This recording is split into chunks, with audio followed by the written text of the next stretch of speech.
Et salut tout le monde, j'espère vraiment que vous allez bien, moi ça va super et aujourd'hui on se retrouve pour une nouvelle vidéo.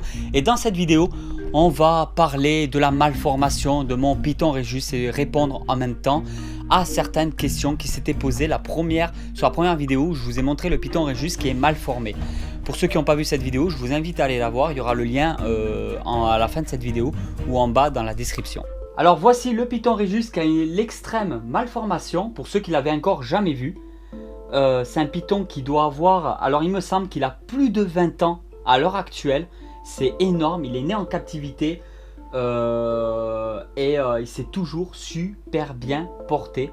Alors par contre je lui donne souvent à manger, je lui donne à manger à peu près tous les 10 jours ou tous les 15 jours malgré l'âge qu'il a. Parce que je lui donne des petites proies. À cause de sa malformation, je préfère ne pas prendre le risque de donner des trop grosses proies comme des rats adultes par exemple. Alors je vais vous montrer un petit peu ça. Je vais vous faire un petit rappel sur la malformation.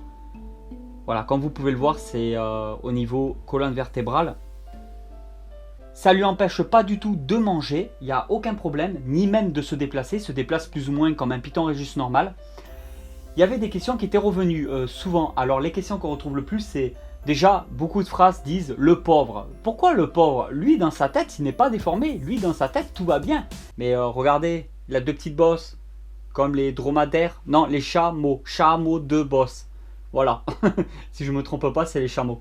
Alors il faut savoir, je voulais vraiment vous en parler, il y avait quelques questions qui revenaient souvent, notamment le fait est-ce qu'il souffre? Ben non, il ne souffre pas. Souffrir pendant 20 ans, ça craint, on l'aurait vu. Non, il ne souffre pas du tout de cette malformation là, il est né avec, il n'y a pas de souci pour lui tout est normal.